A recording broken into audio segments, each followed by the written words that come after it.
दोस्तों चलिए आइए जीके का प्रैक्टिस सेट करते हैं जो आरपीएफ एग्ज़ाम की दृष्टि से बहुत ही महत्वपूर्ण है। पहला क्वेश्चन, निम्नलिखित में से किस चोल राजा ने लंका सिंहल को पहले जीता था? पहला ऑप्शन है आदित्य प्रथम, दूसरा ऑप्शन है राजराज प्रथम, तीसरा ऑप्शन है राजेंद्र, चौथा ऑप्शन है विजयालय। तो इसका सही आंसर होगा राजराज प्रथम। इस क्वेश्चन से कुछ अन्य इम्पोर्टेंट रिलेटेड जानकारी है। चोलों द्वारा श्रीलंका एवं दक्षिण पूर्व एशिया को जीता गया था। सर्वप्रथम दक्षिण पूर्व एशिया और श्रीलंका को चोलों ने जीत लिया था। चोल शासक राजा राज प्रथम ने सिंहल पर आक्रमण करके उसके उत्तरी हिस्से पर अधिकार किया था, जो दक्षिण पूर्व एशिया में श्रीलंका के पास था। राज्य सिंहल राज्य था, उसको सर्वप्रथम चोलों ने जीत लिया था।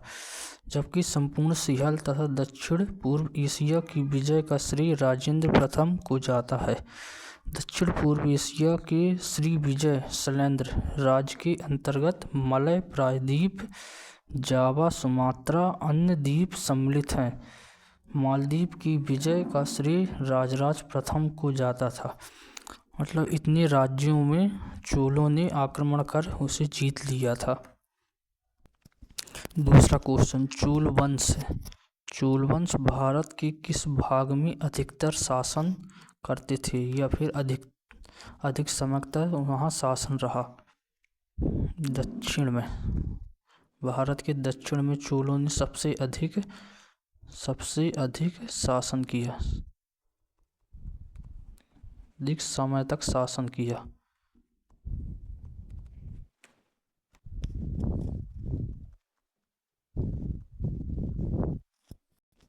इससे रिलेटिव कुछ फैक्ट हैं।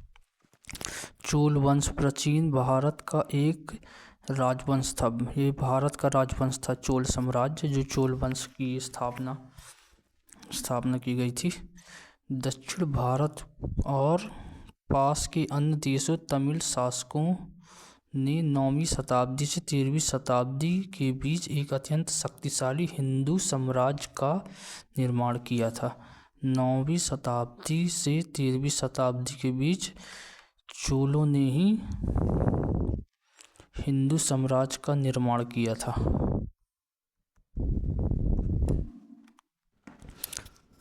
तीसरा क्वेश्चन, चोल राजा राजेंद्र ने निम्नलिखित में से कौन सी पदवी धारण नहीं की? त्यागसमुद्र की, गैंगकोड, मुड़ीकोड और चौथा ऑप्शन है पंडित चोल। तो चोल राजा राजेंद्र ने पंडित चोल की उपाधि धारण नहीं की थी। सर्वप्रथम चोल राजा राजेंद्र ने त्याग समुद्र की उपाधि धारण की। त्याग समुद्र की उपाधि विक्रम चोल ने धारण की थी। शेष सभी उपाधि राजेंद्र प्रथम ने अपनी विजय के अवसरों पर धारण की। गंगा को उत्तर से दक्षिण ले जाने वाला चोल राजा कौन सा था? पहला राजा चोल, दूसरा महेंद्र, तीसरा राजेंद्र चोल, चौथा पारंकतक। तो सही आंसर होगा राजेंद्र चोल। संगम काल में रोमन व्यापार का केंद्र बताइए। पहला मदुरई, दूसरा अरिकामेडु, पुम्पुहर और मुसरी। तो सही आंसर होगा अरिकामेडु। यह एक प्रसिद्ध व्यापारिक केंद्र रहा है। यह एक केंद्र रहा है जहाँ देश के कई भागों से व्यापारिक वस्तुएं एकत्र की जाती थीं, फिर रोम जाती थीं। अरिकामेडु पांडिचेरी की खुदाई से रोमन द्वीप के टुकड़े कांच के कटोरी, रत्न, मन के बर्तन प्राप्त किए गया। स्पष्ट है कि संगम काल में अरिकामेडु रोमन व्यापार का प्रमुख केंद्र रहा है। अरिकामेडु जो आज के समय में पुडुचेरी है। पुडुचेरी स्थान है। अगला क्वेश्चन, किसके शासनकाल के दौरान अजंता की गुफाएं निर्मित की गई थीं? पहला गुप्त काल, दूसरा कुषाण काल, तीसरा मौर्य काल, चौथा चालुक्य काल। तो आपका सही आंसर होगा गुप्त काल के दौरान अजंता की गुफाओं का निर्माण किया गया था। इसका निर्माण कार्य 16वीं शताब्दी से 17वीं शताब्दी तक चला था। इससे कुछ रिलेटेड फैक्ट हैं। अजंता की गुफाओं का निर्माण कार्य 2री शताब्दी पूर्व प्रारंभ हुआ था, लगभग 7वीं शताब्दी तक चला था। अजंता की गुफाएं 16वीं और 17वीं गुफाओं का गुप्तकाल है। 9वीं शताब्दी गुफाओं के चित्र प्रथम शताब्दी ईसा पूर्व के हैं। पहली और दूसरी गुफाओं के चित्र 7वीं शताब्दी ईस्वी के हैं। अजंता की गुफा चित्र बौद्ध धर्म से संबंधित हैं।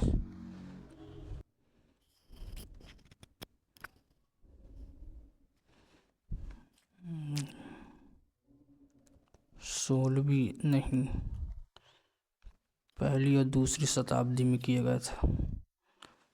इसके चित्र जो हैं बौद्ध धर्म से संबंधित हैं।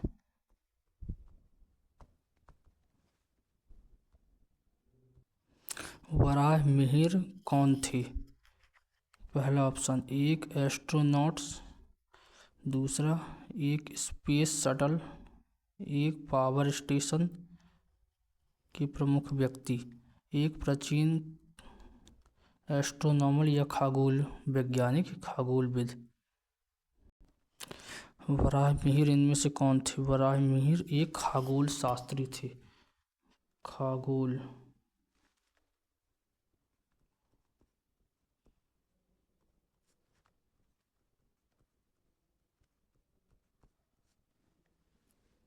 खगोल शास्त्री थे। इससे कुछ रिलेटिव जानकारी। वराहमिहिर गुप्त काल के प्रसिद्ध खगोल शास्त्री थे। इनकी प्रसिद्ध ग्रंथ बृहत संहिता।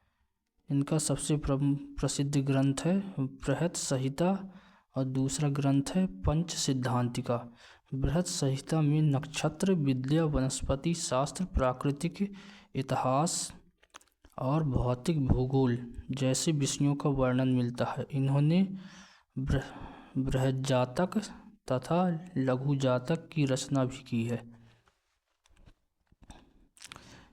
वराहमिहिर की ये रचनाएं हैं।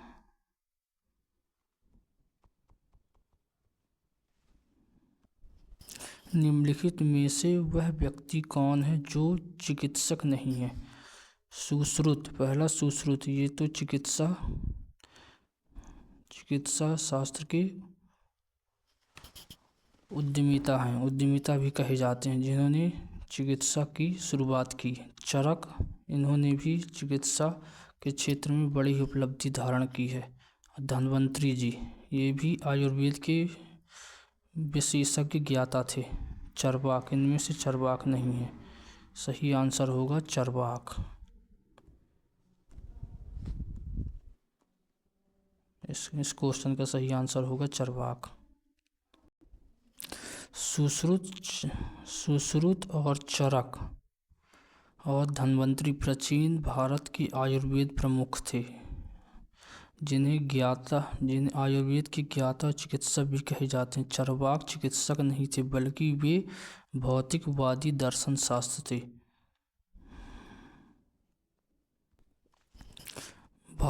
प्राचीन भारत के विख्यात चिकित्सक धन्वंतरी जी ने अपना परामर्श किसके दरबार में दिया था?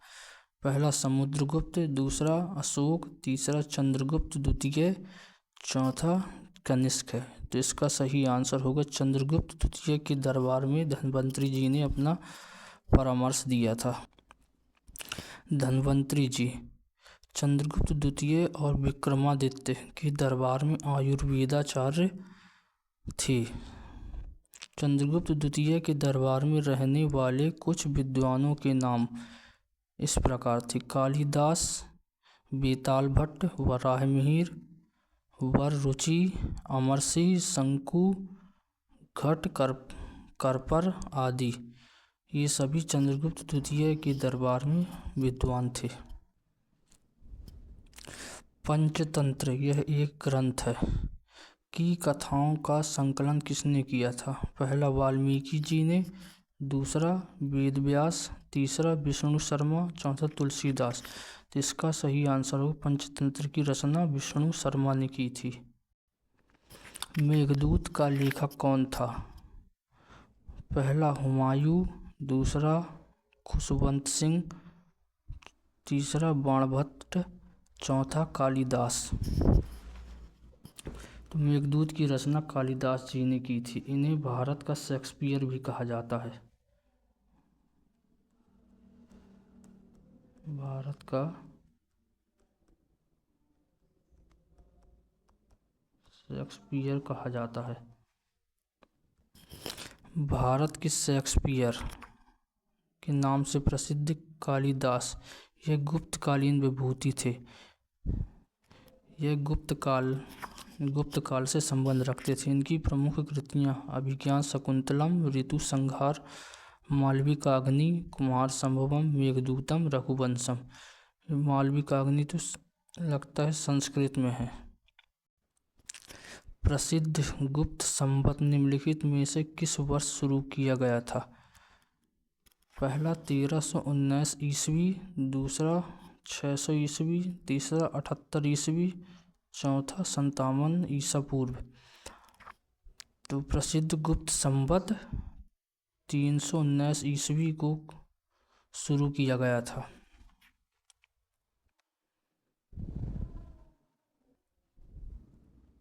प्रसिद्ध गुप्त संवत 319 ईस्वी से शुरू किया गया। यह चंद्रगुप्त फर्स्ट के राज्यारोहण तिथि थे। यह 319 ईस्वी यह चंद्रगुप्त फर्स्ट की जब वो गद्दी पर बैठा उसकी तिथि थी।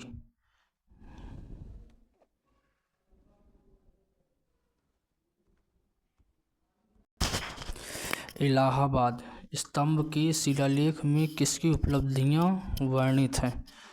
पहला हर्ष की उपलब्धियां, दूसरा अशोक की उपलब्धियां, तीसरा समुद्रगुप्त की उपलब्धियां या चंद्रगुप्त विक्रमादित्य की उपलब्धियां। तो इसका सही आंसर होगा समुद्रगुप्त की उपलब्धियां।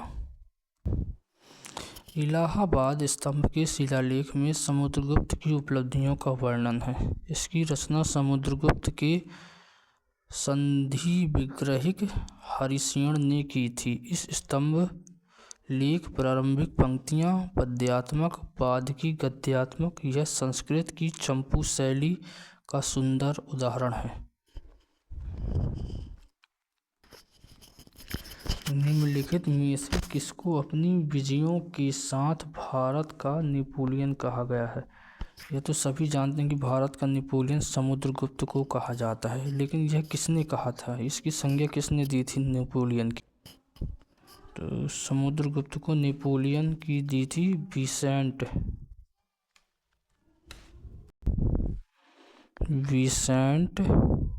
स्मिथ।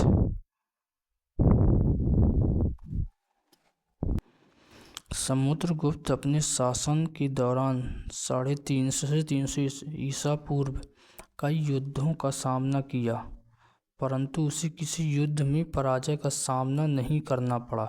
इसी कारण प्रसिद्ध इतिहासकार विसेंट स्मिथ ने उसे भारत का नेपोलियन की संज्ञा दी। किसको? समुद्रगुप्त को।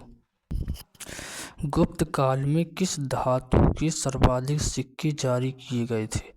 पहला है सोना, दूसरा चांदी, तीसरा तांबा, चौथा लोहा। तो गुप्त काल में सबसे अधिक सिक्के चलाए गए थे स्वर्ण के, मतलब सोना के। प्राचीन भारत में गुप्त राजाओं ने सबसे अधिक स्वर्ण मुद्राएं चलाई थी, सोने के सिक्के चले थे। अभिलेखों में दीनार वहीं गई थी।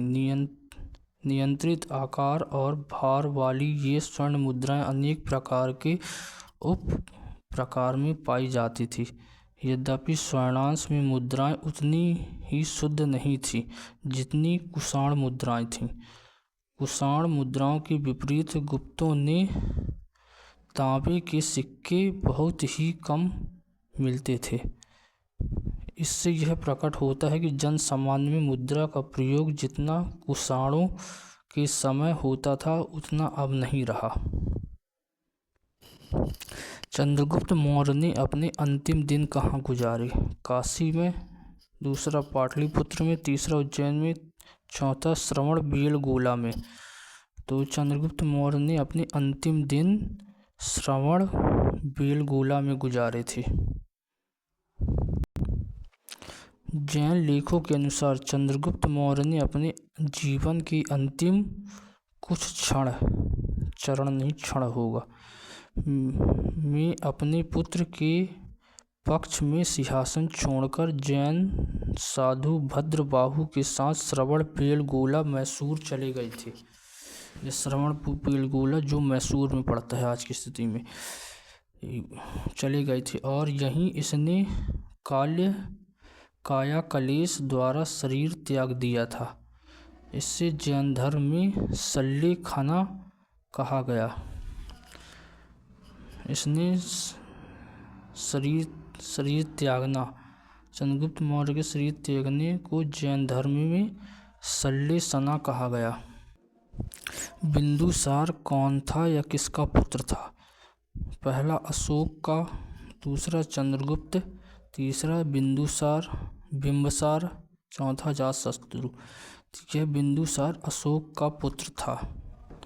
अशोक एक महान सम्राट राजा थे। अशोक मौर्य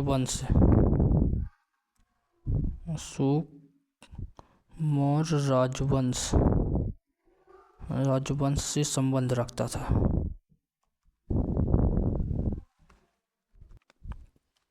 बिंदुसार के शासनकाल के दौरान अशांति कहाँ चली गई थी? उज्जैनी, पुष्कलावती, तक्षशिला, राजगृह। तो चली गई थी तक्षशिला। चंद्रगुप्त मौर्य के उत्तराधिकारी एवं उसके पुत्र बिंदुसार शासनकाल के दौरान में तक्षशिला विद्रोह हुआ। उसने अशोक को कुमारत्य बनकर वहां से विद्रोह दबाने के लिए भेजा। अशोक ने न केवल विद्रोह को शांत किया बल्कि वहां की प्रजा का प्रेम और विश्वास भी जीत लिया। अशोक के अधीन मौर्य राजतंत्र का सबसे सही वर्णन निम्नलिखित में से कौन सा होगा? पहला, प्रबुद्ध स्वेच्छाचारी शासन, दूसरा केंद्रीयकृत एकाधिपत्य, तीसरा प्राच्य स्वेच्छाचारी शासन, चौथा निर्देशित लोकतंत्र शासन। तो अशोक के अधीन मौर्य राजतंत्र का सबसे अच्छा वर्णन है प्रबुद्ध स्वेच्छाचारी शासन।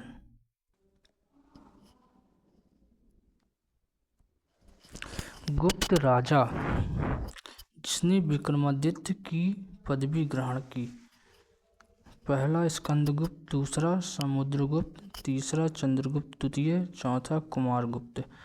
तो जिसने विक्रमादित्य या की उपाधि धारण की वो था चंद्रगुप्त द्वितीय। चंद्रगुप्त द्वितीय को विक्रामक या विक्रमादित्य कहा जाता है। इसकी माता का नाम दत्त देवी था। इस काल मतलब गुप्त काल को स्वर्ण युग माना जाता है। निम्न में किनके सिक्के संगीत के प्रति उनका प्रेम दर्शाते थे? पहला मौर्यों के प्रति, दूसरा नंदों के प्रति, तीसरा गुप्तों के प्रति, चौथा चोलों के प्रति। तो सिक्के संगीत के प्रति उनका प्रेम दर्शाते थे, वो है गुप्तों के प्रति। इससे कुछ अधिक जानकारी, समुद्रगुप्त के कुछ सिक्कों पर उसने बीड़ा वादन करते हुए दिखाया था। मतलब ऐसे सिक्के बनवाए थे जिनमें बीड़ा वादन करती हुई तस्वीर अंकित की गई थी। अतः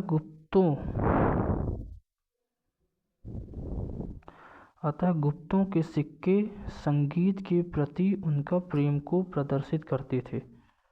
सिक्के में बीड़ा वादन करती हुई मूर्ति बनवाई गई थी जिससे उनका प्रेम उजागर होता है। आज के लिए इतना बहुत है। आज ये मॉक टेस्ट यहीं समाप्त करते हैं, कल कंटिन्यू होगा। जब तक ऐसी वीडियो देखने के लिए चैनल को सब्सक्राइब करें और बेल आइकन को ज़रूर प्रेस करें, जिससे मेरी आने वाली अगली वीडियो का नोटिफिकेशन आप तक आसानी से पहुंच जाए। लाइक सब्सक्राइब के साथ साथ लाइक करें और कमेंट करके बताएं कि आपको कैसी लगी वीडियो।